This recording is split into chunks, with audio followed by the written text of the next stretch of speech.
Welcome back. Today we are going to be focusing on navigation. How would you create a navigation list for your website? And this is something that every website shares in common. So of course it's really important that you learn how to do this, and it's really easy.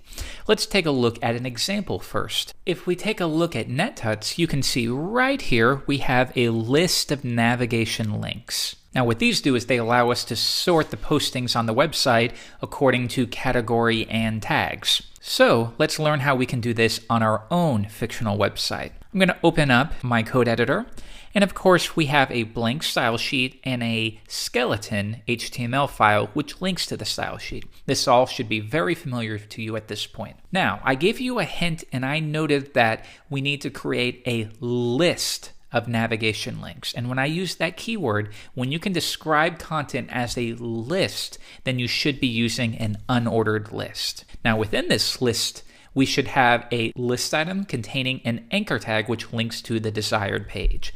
I'll create that now, and we'll have a href, and we'll set the value to a £, because we don't have an actual website in this case. So we'll link simply to £, which means nothing. And we'll call it home, and I will close out my anchor tag. Next, I will duplicate this a few times and we'll have our various pages. So we could have an about page, perhaps a portfolio page, and then lastly, maybe contact. This is fairly common. So let's see how this alone looks in the browser. And this is probably what you would expect. We have a nice list containing anchor tags. Each one will take us to the desired page. But now you might be thinking, well, Jeff, that doesn't look anything like the inline list of links on NetTuts. Okay, that's okay, because remember, the visuals, how it's displayed on the page, has nothing to do with the markup. Our goal with the markup is to use semantic elements that describe what the content is. It has nothing to do with the visuals because we can always override that with our style sheet. So let's do that now. First, I will change the display. By default, list items have a display of list item, what they would call list item. But in this case, we want them to display in a line or inline. So let's adjust it to inline and see what we get with that alone. If I refresh, sure enough, we've gotten rid of the bullets because it's no longer set to a list item display, and now they're displaying in a line. Now the way this works is they will display in a line as long as possible until the width of all of the links combined add up to more than the width of their container. To give you an example, watch what happens if we set their container, an unordered list, and we give a width of 150 pixels. If I reload the page, you can see once it got to contact, the width would have been too much, so they are bound to that 150 pixels, in which case it needs to drop to a new line. I'm going to remove this, and our next step is we probably don't want these underlines there. That kind of looks tacky. All right, with the CSS, this is easy. We're going to grab the anchor tags, and note I'm being very general here. This is referring to all anchor tags in your entire website. If you want to limit it to only the anchor tags that are perhaps within an unordered list, you might want to do something like this. Or you could also do this. Next, we're going to set text decoration to none, meaning we don't want any underline or anything like that.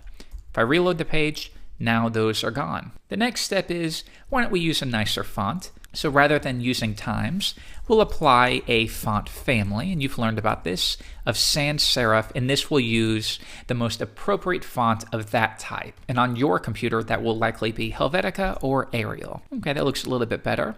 But now you might be thinking, well, it could use a little more spacing between each item. That's easy too. We'll say, with the list item, give it some padding right for each one, and we'll say 10 pixels worth.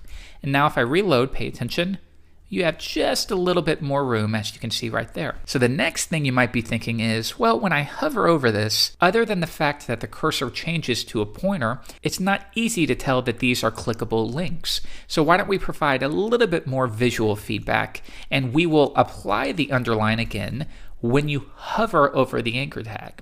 And we do that by using a pseudo class.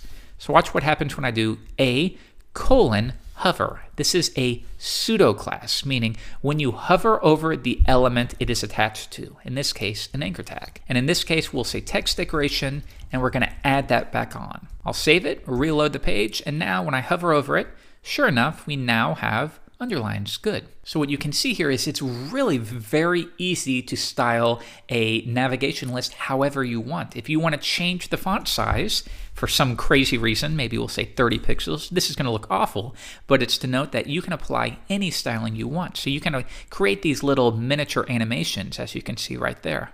Now, I don't recommend you ever do this because it's not great for usability, but it's good to know it's possible. If you decide you want to change the color, maybe to black when you hover over it, but you want the default color to be maybe a grayish color, you can do that. Refresh, it's gray, hover over it, we underline it, and we turn the text black. And what's nice about this is because we're doing CSS, we can control the visuals however we want. If we decide that we don't want this to be a horizontal navigation menu, we can bring it back to vertical, easy as pie. And that's the point of CSS. It gives us full control over the styling of our website. And note that when we want to make these changes, we never have to edit our markup. There should be a separation. Markup is for content. CSS files are for styling. So good job. In the next lesson, we're going to take a look at forms.